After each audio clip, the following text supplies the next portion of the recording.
धन बाबा नंद सिंह जी महाराज। जन्म कथा बाबा नंद सिंह जी की। कीर्तन का सत्कार। एक बार की जिक्र है कि आप लाहौर राज गुलाब सिंह की कोठी ठहरे हुए थे। संगतों की प्रण अनुसार आप जी लाहौर रेडियो स्टेशन पर कीर्तन करने गए और सेक्रेटरी जो था वह कुर्सी पर बैठा था। संत सुजान सिंह जी ने उसको कहा कि तुम घोषणा कर दो और जब हम कीर्तन करेंगे आप नीचे आकर बैठ जाना। जब कीर्तन समाप्त होगा तो तब आप कुर्सी पर बैठ जाना। तो उसने उत्तर दिया, मेरी ड्यूटी है, मैं यहाँ ही बैठूंगा, मैं कुर्सी नहीं छोड़ सकता। तो संत सुजान सिंह जी गुस्से में आ गए तो उठकर खड़े हो गए। कहने लगे, एक ब्रह्मज्ञानी महापुरुष जो गद्दी खोद कर बैठ कर कीर्तन सुने और यह 2 टके का आदमी सामने कुर्सी पर बैठे तो मैं गुरबानी का कीर्तन नीचे बैठकर करूं। नहीं, मुझे नहीं ज़रूरत रेडियो स्टेशन पर कीर्तन करने की। उसके पश्चात कभी भी रेडियो या टीवी पर कीर्तन नहीं किया। यह कितनी बड़ी कुर्बानी है, पर कृपा बाबा जी की थी जिन्होंने ऐसे कीर्तनियों को सिख कौम का बख्शे। एक बार बाबा जी के पास कसूर से मिरासी आए। वे कव्वाली में बहुत उच्च कोटि के थे। उन्हें अहंकार था कि हमारे सामने कोई भी खड़ा नहीं हो सकता। हम जहाँ भी गए प्रभाव डालकर ही आए हैं। यहाँ भी वे इसी रंग में आए और बाबा जी से कीर्तन की आज्ञा ले ली। धन गुरु नानक। बाबा जी से पूछने लगे, बाबा जी क्या पेश करें? भाई जो कुछ आता है पेश करो। नहीं जी, आप बताओ। यह सुनकर कहने लगे, यह सामने गमला पड़ा है, आप इसको जिंदा करो। धन गुरु नानक। मिरासियों का अहंकार उड़ गया, हैरान हो गए। एकदम नम्रता में आ बोले, बाबा जी कुछ समझ नहीं आई। महापुरुषों को समझाना कोई आसान बात है। वे शर्मचार हो गए। बाबा जी कहने लगे, बस चरणों पर गिर पड़े। गरीब निवाज कृपा करो। धन गुरु नानक। जब बाबा जी ने देखा कि यह नम्रता में आ गए हैं तो सहज से फरमाने लगे, देखो यह गुरु नानक का घर है, यहाँ काम नहीं आता। हरि जियो अहंकार न भावई, यहाँ नम्रता से आओ। धन गुरु नानक। फिर फरमाया कि बानी तो मुर्दे को जिंदा करती है, भूखे को तृप्त करती है, पर यह खुद ही को कोई स्थान नहीं है। इस तरह उनको सद्बुद्धि बख्शकर नम्रता का रास्ता बताया। धन गुरु नानक। नम्रता के साथ उन्होंने कुछ समय कीर्तन किया। उपरांत संत सुजान सिंह जी को हुक्म किया कि कीर्तन करो। जब कीर्तन हुआ तो वे दंग रह गए। कहा, यह से प्रभाव लेकर गए। सरदार चूहड़ सिंह के कथन अनुसार उसने देखा कि जब वे नानकसर से बाहर आए तो उनमें एक बुजुर्ग ने नानकसर की तरफ मुंह करके नमाज पढ़ी और ऊंचे स्वर में कहा कि यह सचमुच मक्का ही है।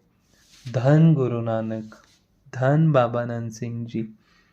संगीत के क्षेत्र में बाबा नंद सिंह जी महाराज की तरफ से विशेष तौर पर कृपा रही।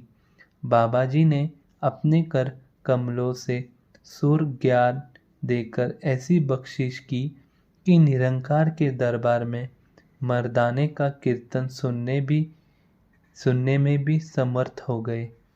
आप जी की समर्था के बारे विस्तार पूर्वक जिक्र तो आपके जीवन में आएगा। पर यह बात आपकी समर्थता को प्रकट करती है कि आपके गायन में राग के स्वरूप पैदा जरूर हो जाते हैं। एक बार सभी गुरु भाई बाबा जी के हजूर सेवक बाबा हजूर सिंह जी, भाई डोरोली जी, बाबा ईश्वर सिंह जी, बाबा नत्या सिंह जी, शहीदा आदि ने एकत्र होकर संत सुजान सिंह जी को कहा, यार, लोग कहते हैं कि रागों के स्वरूप भी होते हैं, पर मास्टर मदन के बिना और कोई स्वरूप नहीं दिखा सका, और अब सब पर आपकी सरदारी है। हमें भी किसी राग का स्वरूप दिखाओ। धन गुरु नानक।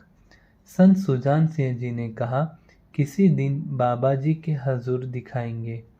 पर सभी गुर भाई जिद करने लगे, भाई हमारा तो आज मन बना है और बाबा जी के कीर्तन स्वर्ण करते समय सभी अपनी अपनी ड्यूटी पर होते हैं, आज ही हो जाए। सभी के प्यार को देखकर संत सुजान सिंह जी ने कहा, लो आज बसंत राग का स्वरूप देखते हैं। धन गुरु नानक। जोड़ी वाले भाई हर सिंह कोकरी भी हाजिर थे। संत सुजान सिंह जी ने कीर्तन प्रारंभ किया। 10 कुछ मिनट पश्चात सभी को लगा जैसे कमरे की सफेद कली पीली हो। फिर कुछ समय बाद सभी के वस्त्र पीले हो गए। आधे घंटे बाद सारा कमरा गहरे पीले रंग में भर गया। कीर्तन में मदहोश सब यह अलौकिक दृश्य देख रहे थे। शिखर पर आकर संत सुजान सिंह जी ने धीरे धीमे सुर लगाने प्रारंभ किए। पीलापन कम होता जाए। ज्यों ज्यों राग समाप्त होता गया, सारा पीलापन खत्म हो गया। धन गुरु नानक। संत जी ने बताया कि बसंत राग में इतनी ताकत है कि आगे 2 एकड़ का खेत हरा कचरा भी खड़ा हो तो सारे खेत के पीले पीले फूल दिखने लग जाए। फिर यह भी बताया कि इस राग को एकदम ही समाप्त नहीं कर देना चाहिए। इसमें शरीर पर कहीं भी असर हो सकता है।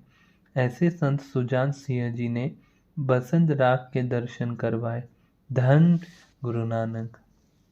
इस कथा के लिए धन्यवाद डॉक्टर गुरुचर सिंह शेखर नानक सर द्रिपान में से। एक बार गोस्वामी गणेश जी बाबा जी के पास दर्शन करने के लिए आए और उनके साथ जीवन दास मुट रेडियो कलाकार जिला जंग से वे भी साथ थे।